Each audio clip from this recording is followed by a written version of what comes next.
Hi everyone, welcome to the second week, and today we're going to talk about three assigned material. Two of them are articles, readings, and one of them is the video, Babakiueria.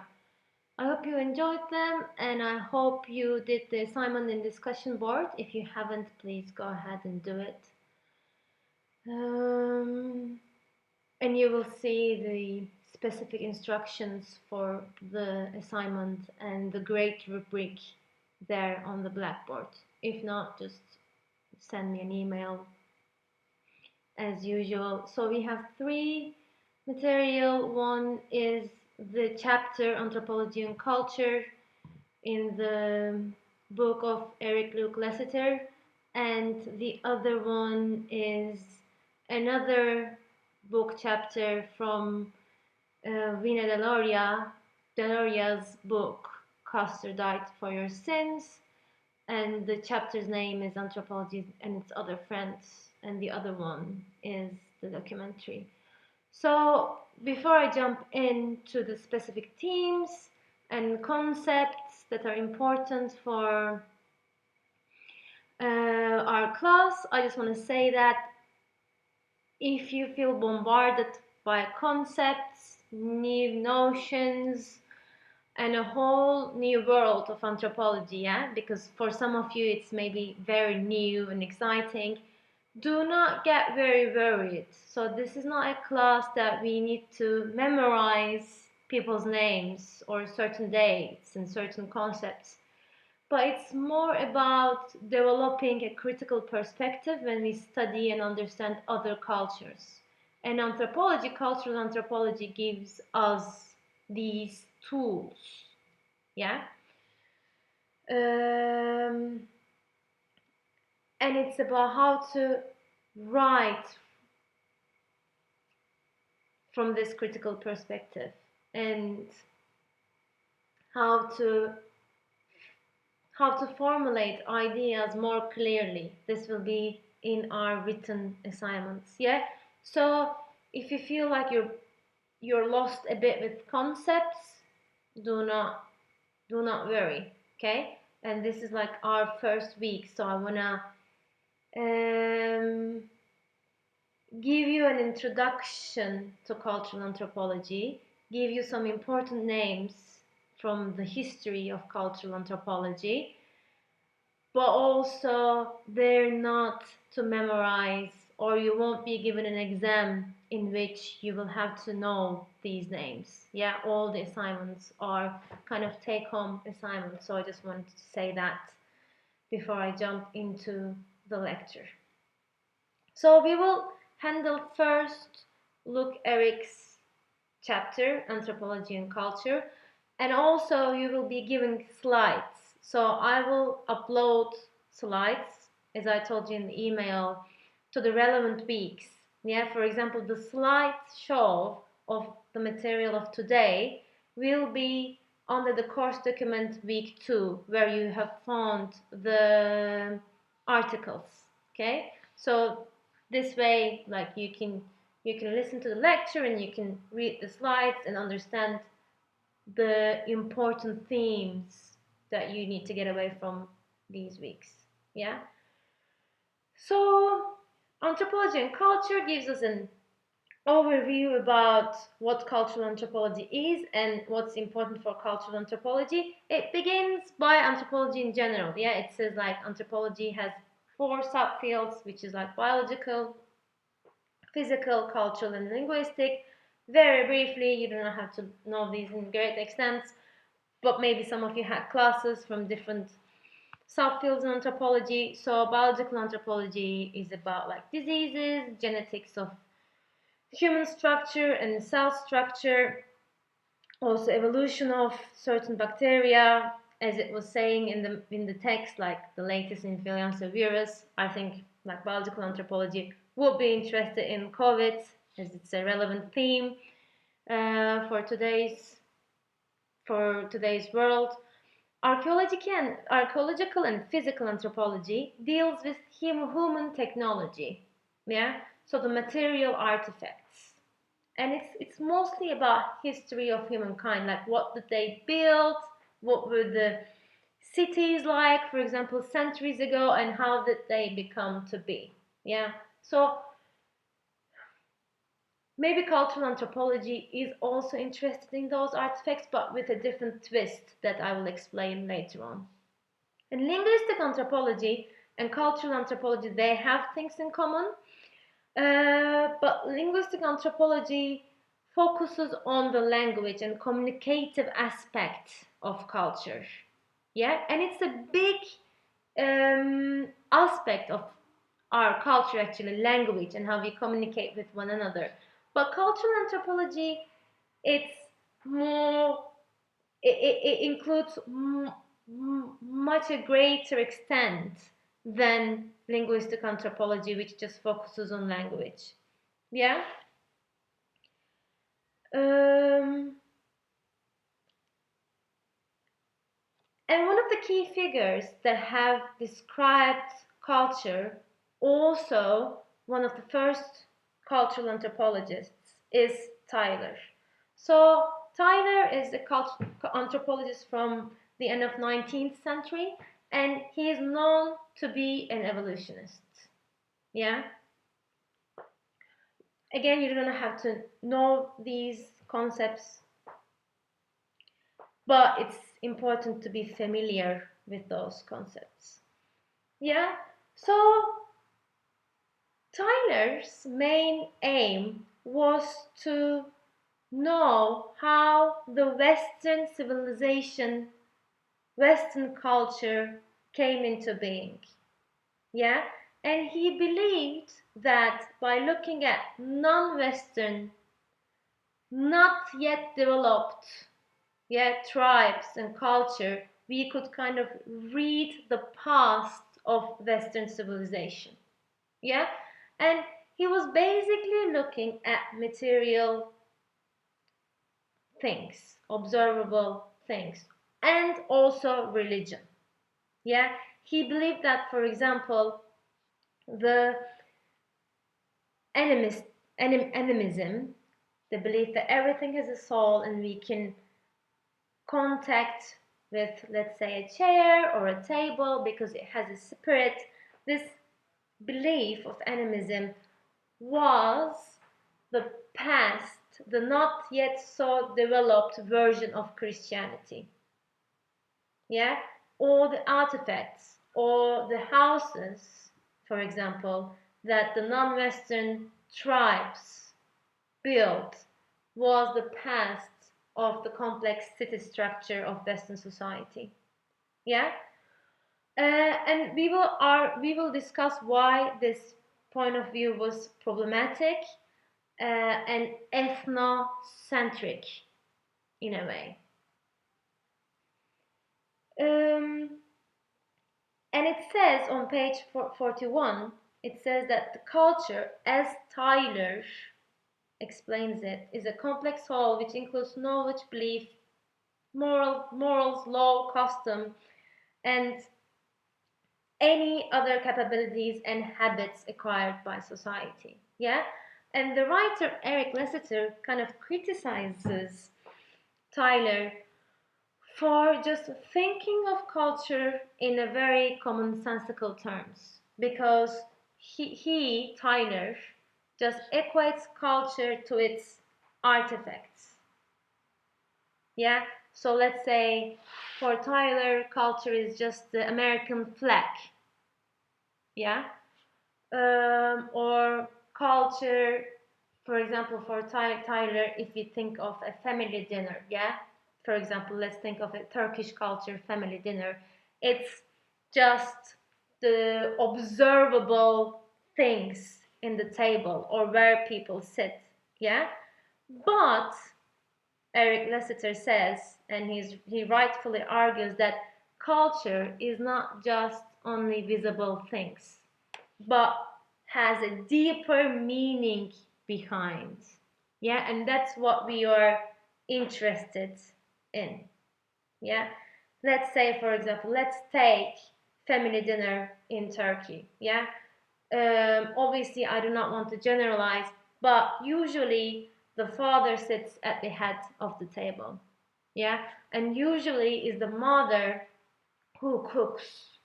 Yeah, and by looking at the family dinner, we can understand the deeper meaning behind, yeah, what leads to that specific structure, the visible organization of the table. Yeah, we can see patriarchy there. Yeah, we can see the gender roles, who prepares the dinner. Also, by looking at what is served in the table, we can understand the socioeconomic structure of the family, yeah, background of the family. Yeah, so that's very important for us. Like when we look at a thing, cultural thing, we should always think in terms of like, yeah, this is visible, but what is the meaning behind? Yeah, and there is like in dialectical relationship between them, like one enforces the other. So yeah, another example given in the textbook was the American flag. Yeah, so American flag is not equated to American culture, but we can see a deeper meaning behind the national conversation, which is about the American flag. Like, where do we see American flag? And how do people respect to American flag?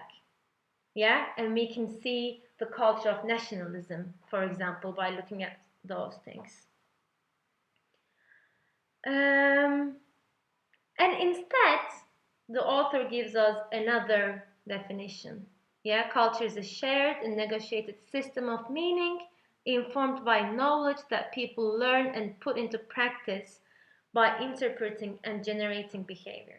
So this is like a very loaded definition, but we can kind of break it down and talk about important things when we anthropologists discuss and study a certain culture. Yeah? So, firstly, when we say, for example, American culture, it's consisted of many interrelated different parts. Yeah? Religion, for example, politics, for example, economy, for example. And anthropologists look at a very little certain aspect. Yeah, for example, my topic is spirituality in Turkey. Yeah, so we can say it looks at religion, but also a specific aspect of religion. And when I say spirituality, I'm looking at the rising popularity of yoga and self-development practices and whatnot. Yeah. So, but having said that, having a focus, I cannot think of religion as a bounded system separated from politics, for example. Yeah? So these interrelated parts make the whole. And anthropologists look just a tiny bit of a certain part. But that doesn't mean that what they study is also just bounded system. Yeah? What they study is always in relation to other studies, for example. Following my example of my topic of study, spirituality, yeah? So my study would be in relation to another study, let's say, that talks about the popularity of spirituality in America, yeah? Or in Europe or in somewhere else, yeah? So by gathering knowledge about, let's say, religion and how it is lived in different contexts, anthropologists aim not to generalize, yeah, but have a certain understanding of how religion is lived in the world, yeah, and underline the similarities, also differences, yeah, historical, geographical differences in which religion is lived. Yeah. And it says it's shared and negotiated system of meaning. Yeah, and the example that the author gives is stock car racing. Yeah, when you look at stock car racing, when you look at how people engage with stock car racing, you see that people actually know what to do.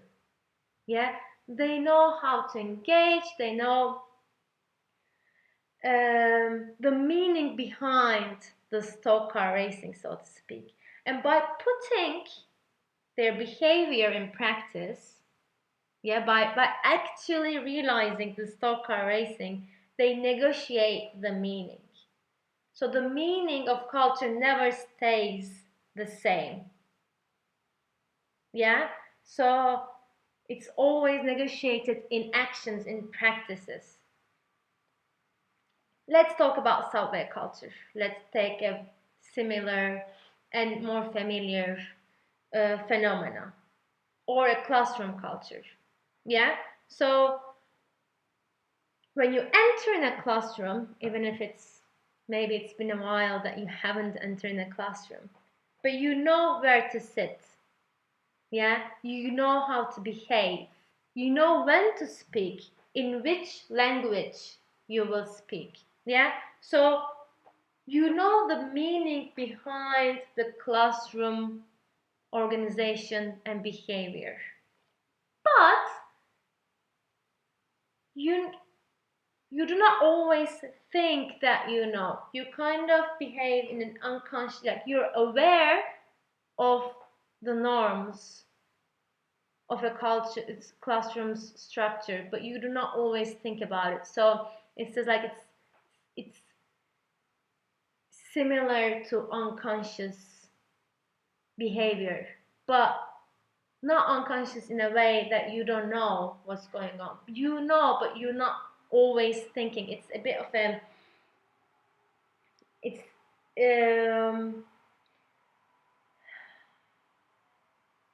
like it's so embedded, it's so inherent to your being and behaving that you do not think when you practice and when you enact culture in a way. And another thing that's very important is that culture is learned. So it's not inscribed in our biology. Yeah? So we learn it from the moment that we are born. Yeah? And that is actually why, and this is related to our discussion on cultural shock. Yeah? So since you learn it from the moment that you're born, it becomes very familiar. It feels natural. Yeah, it feels as if it's inscribed in your biology, but it's actually not. And your culture, since it's embedded in you since the first time you were born, becomes the lens through which you understand other cultures. Yeah, that's why when I was asked the question of, oh, how much money do you need to take care of my cat, that's why I was shocked in a way, because for me it was so unnatural to ask it. But it doesn't mean that it is unnatural for that person. Yeah, and anthropology in a way wants to break this understanding of, oh, it's my culture, mine is natural. Yeah, how can we think beyond that initial reaction of cultural shock and understand people in a way by getting into close contact with people?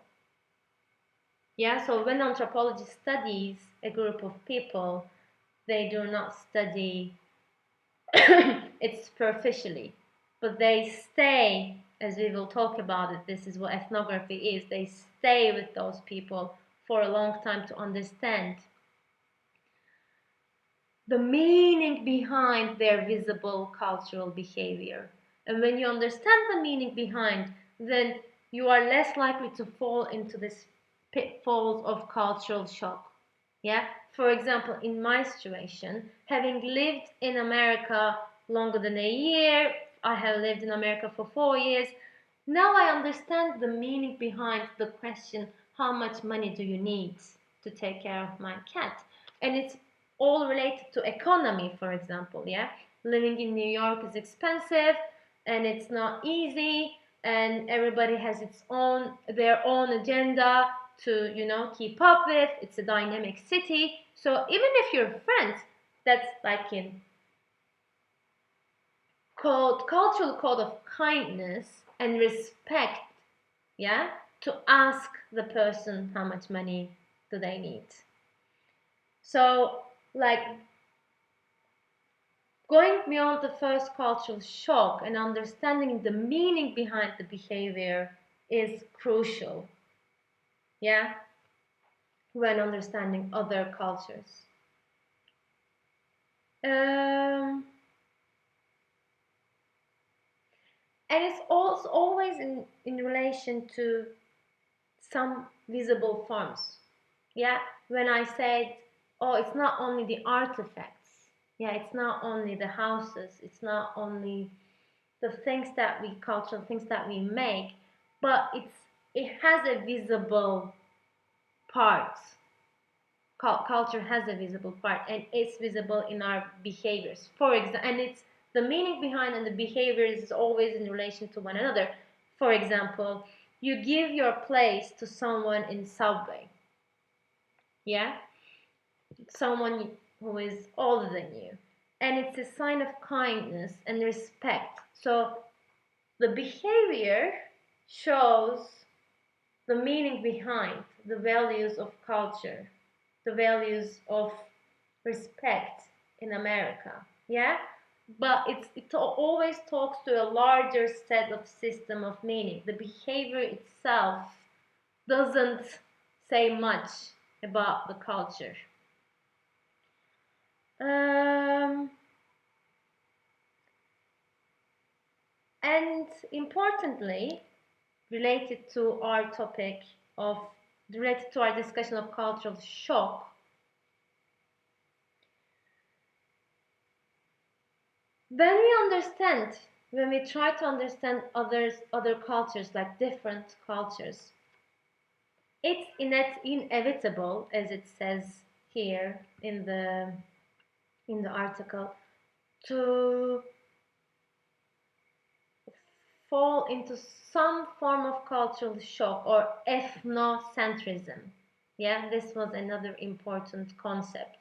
And maybe some other concepts you do not have to know or like memorize, but this one is very important, and we will keep returning to this one throughout the semester.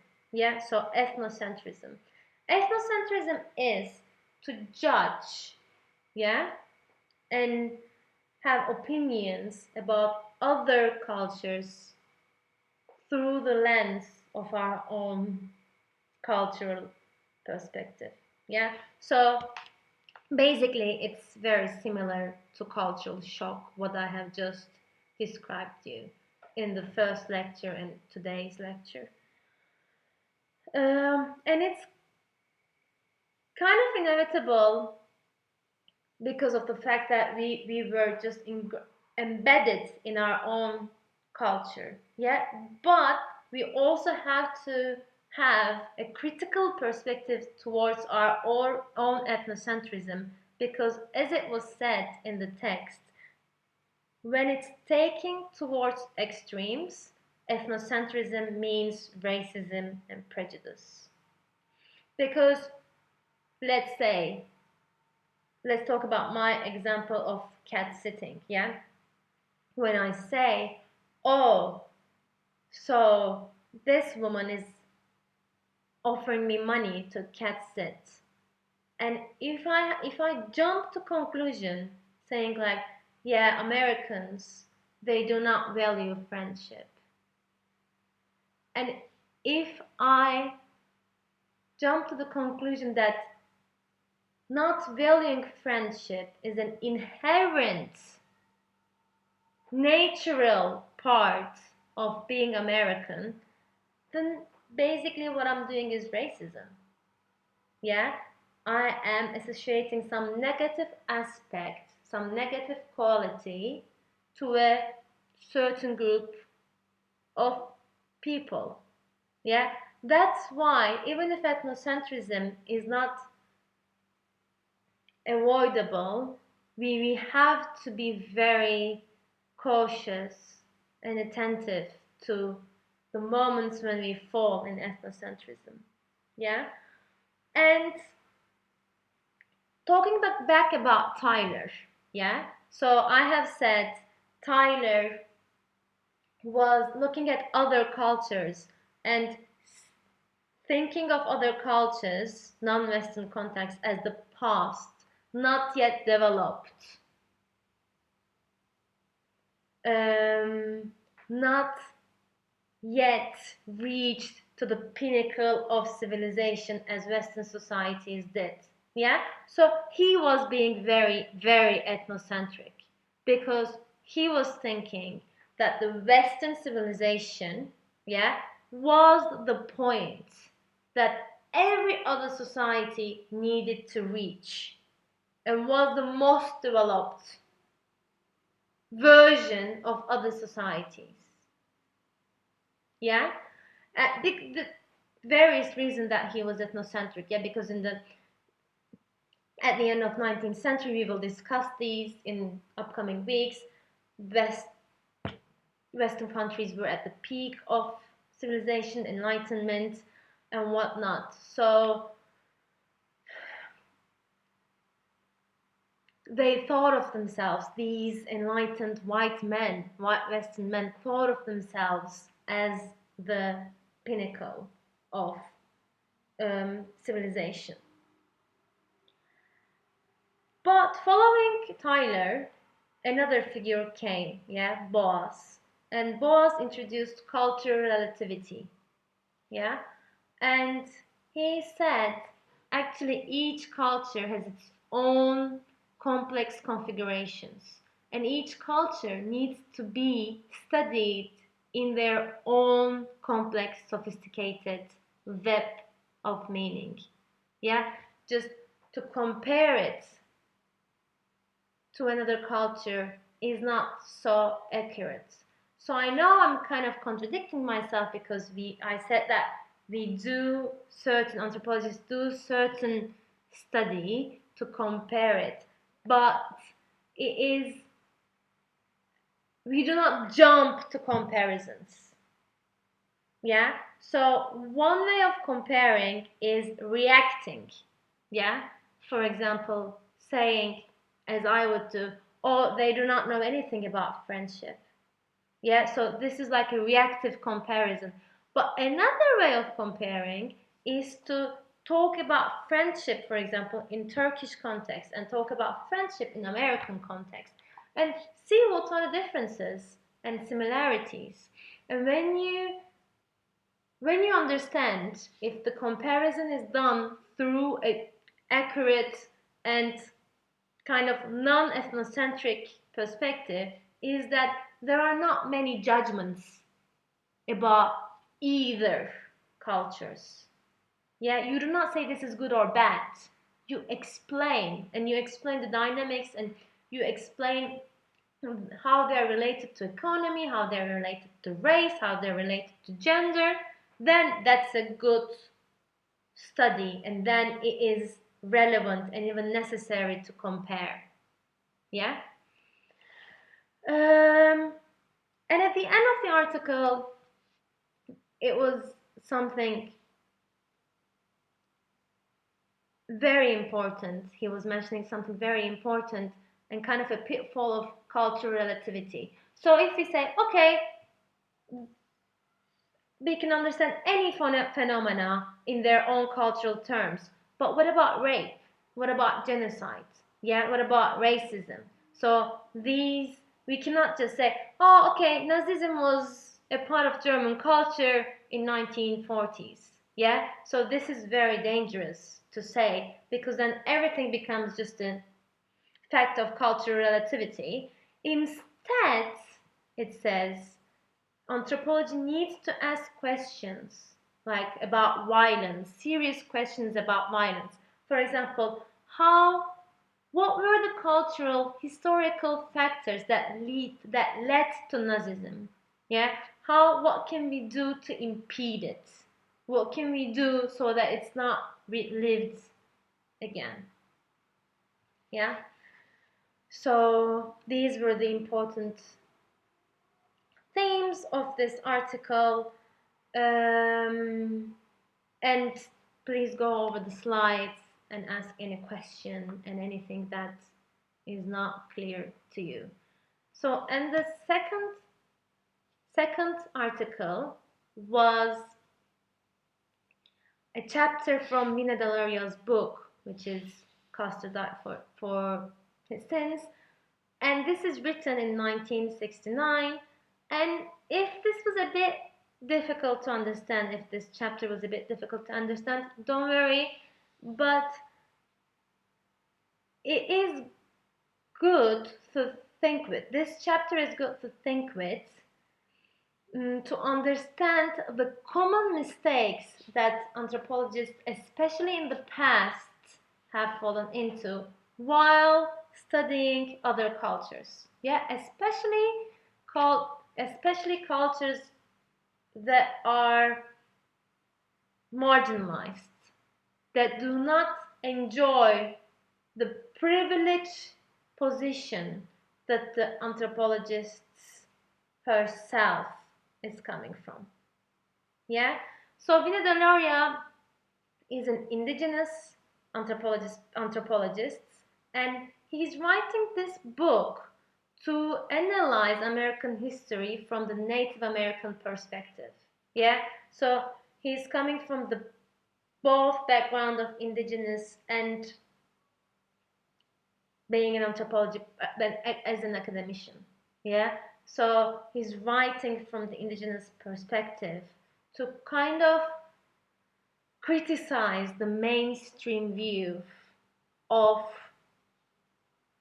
history writing. Yeah, history written from the top, from white Americans. Yeah, by white Americans.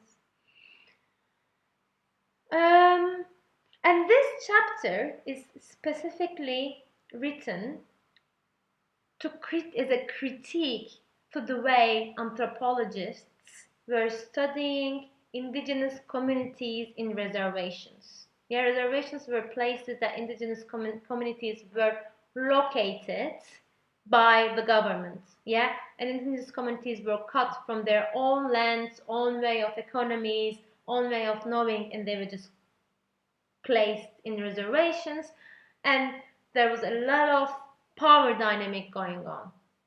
Yeah, and there was a lot of colonization of indigenous knowledge, colonization of indigenous knowing, and we will go in depth to these categories of like colonization and the relationship of hierarchy between the West, the white men, and the indigenous populations. But for now, it's enough to know that actually what Loria is writing about is the ethical responsibility of anthropologists through a bad example. Yeah?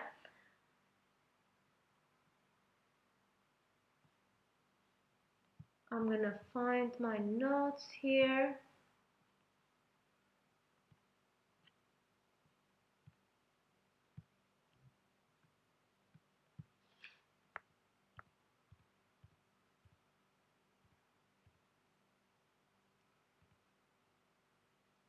Yeah, so what Loria is saying, it is important to look to the question of for whom anthropologists produce knowledge. Yeah, is it for themselves, for academia, or for indigenous people? And he is arguing that the kind of knowledge anthropologists produced at 1950s about the indigenous people and reservations were not for their informants being the people who they study. Yeah, were not for native people, actually it was kind of reinforcing, reproducing the stereotypical thinking, yeah, about indigenous people. So he says that anthropologists are only interested in native people as an object of analysis, not as subject of their own. Right? Native people are just only living laboratories. And they were, anthropologists were not trying to understand indigenous struggles or the hierarchical inequality between the government and the community. Those weren't the questions that these anthropologists asked. Instead, they were writing through the lens of the already established abstract theories, yeah, written by other anthropologists who haven't been with indigenous societies, or the ways in which government has been already thinking about these indigenous populations. Yeah, quote unquote, they need to be educated, they need to change their lifestyle. And since anthropologists were writing in these kind of stereotypical, already established ways of thinking about indigenous societies, they were just reproducing the already established power dynamic. Yeah, they were kind of making part of the cultural assimilation. So the Loria is kind of, by showing how anthropologists can be accomplice to the government, he's kind of warning us against and showing us the ways in which anthropologists shouldn't do research. He's showing the dangers, the possible potential dangers of the work that anthropologists do. Yeah. Basically, what he's arguing is anthropologists are doing have done these researches for their own sake, yeah, and for their own career, and they didn't care about the indigenous populations. And what he is proposing instead, that the anthropologists should have needed a permission from the tribal council, yeah, and should have thought the question of how will my research benefit the tribal council, the people that I am working with. Yeah, so this will be the question that we will go back to in our classes.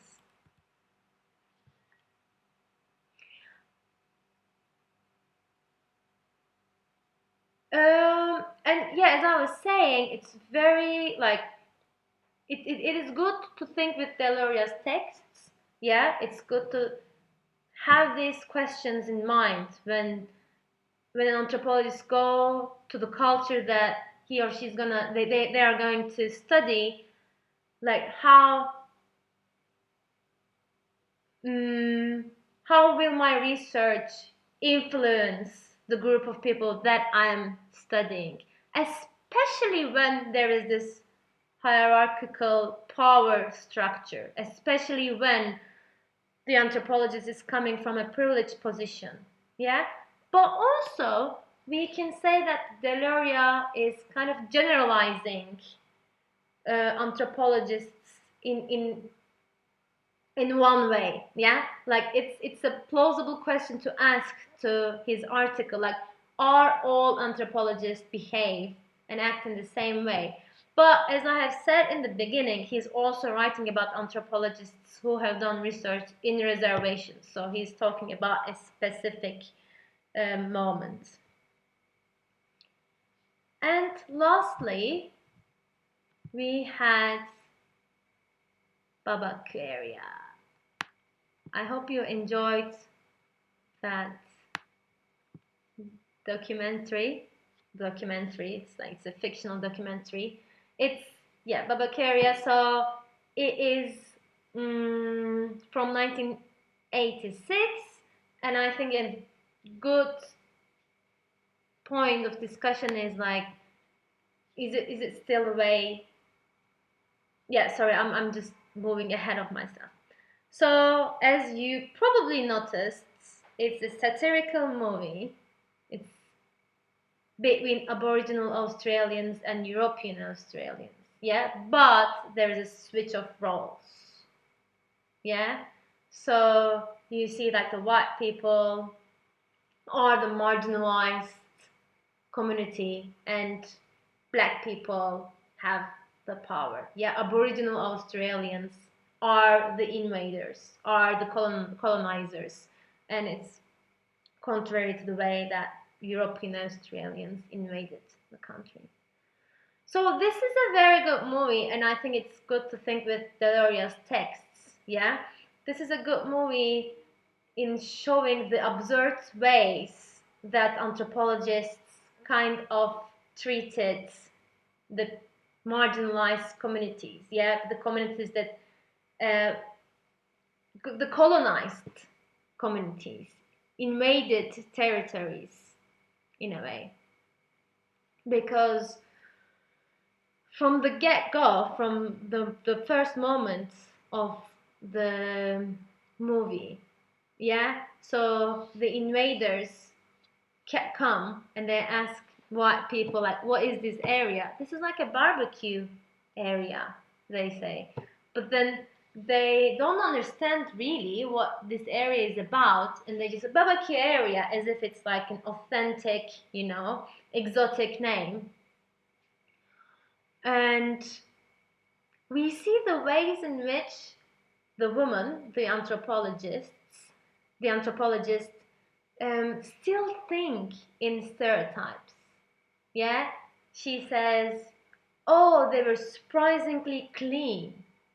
Yeah, so we see that she still holds on the point of like, yeah, white people are not clean.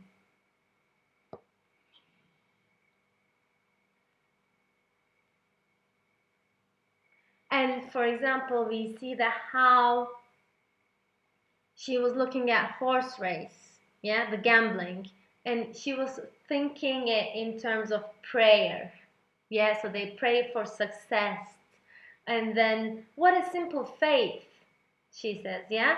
So this was, and we will talk about this more and more, but this was a, a way that anthropologists thought about the non-Western civilizations. They thought that everything that they did was about magic, and everything that they did was about religion. It was simple faith, yeah? So we can see that how she doesn't understand actually what's going on, but labeling it, yeah, labeling as a simple faith. Or we see that even if she has good intentions to understand, we see that how she's behaving as within the stereotypical thinking, also as a way to reinforce the government's developmental policies. Yeah, so she was, for example, she was talking to the government person, and she was like, oh yeah, they want to develop, yeah, they want to become good people. So she was always thinking about in that language, even if she had good intentions to portray them in a good way. And we were seeing that the way the white people were interacting with her, yeah, so they weren't kind of saying their real opinions. Yeah, for example, when the daughter of the family was taken away, they were like, yeah, it's good for us. And we can think of this like in terms of real politics. Yep, maybe they were afraid. Maybe they didn't want other things to happen. And yeah, one of the moments that I really like about this documentary is that when she asks the family, would you rather go out a lazy picnic or stay at home and garden, yeah? And the family was saying, no, we stay at home and garden, you know? And we can see the absurdity of the question. Yeah, like who wouldn't go to a lazy picnic? Yeah? But since she's still thinking in terms of, oh, they're actually lazy, but they might be changing. Yeah, that's the question that she throws at them. And they say, no, we would stay and garden. And that shows that their way of interacting with the anthropologists, like they're very aware of the power dynamic. Yeah, and their answers are kind of